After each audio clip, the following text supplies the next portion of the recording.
Hello and welcome to this week's Weekly Parcel arranging video.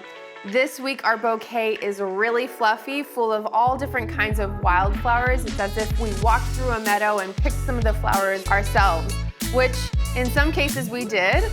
Some of the yarrow is from our parcel.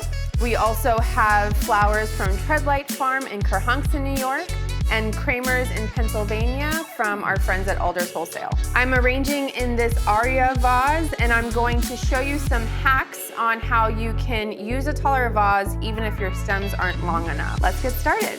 So in order to use shorter stems in this container, since it's so tall, I'm gonna do a tape grid. This is pennycress. It's very branchy. And instead of taking off any of this, I'm gonna leave it intact because that's gonna be a method of keeping my stems a little higher in the container. So you can see it's ending about here where there's still a lot of space, but because I have that tape grid in place, I'm getting a much longer stem.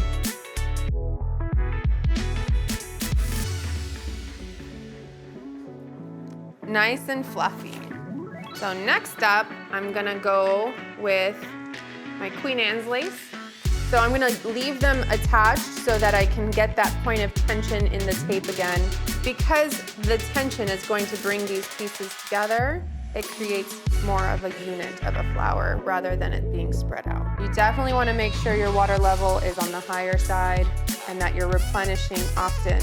We do have a couple of flowers in this week's bouquet that are considered wimpy flowers, and that's not a judge of their character, it's just their tendency to wilt. If you have a wimpy flower, and yarrow and Queen Anne's lace and astrantia all fall in that category, if you see that it starts to wilt over a little, what you'll want to do is give it a fresh cut and place it into some warm water and it'll perk right back up. So if I look in here, most of my stems are sitting around this level here. And so I'm really extending the stem length. I'm gonna do peonies next. I'm gonna allow this peony to sit a little lower. And then this one, what I'm gonna do is I'm gonna try to stick it into an area that not only has a tape grid, but has a couple of the other stems already in place so that it really creates a cushion for it to sit in.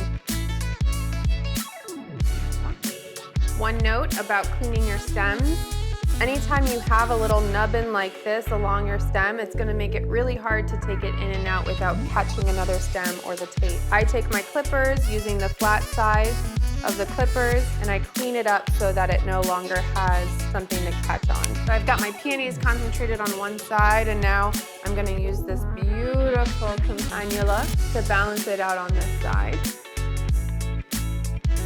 Okay, and then the final touch is my astrantia. And I'm gonna group these two guys together and pop them right in here. So that's it.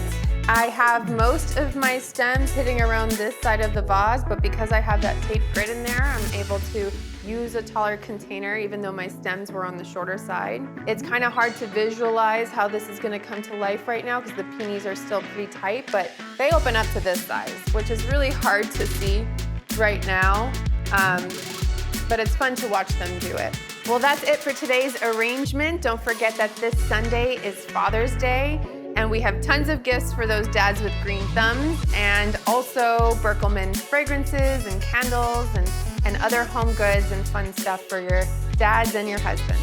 Until next time, I'm Marcella Bro for the Parcel Flower Co. Bye.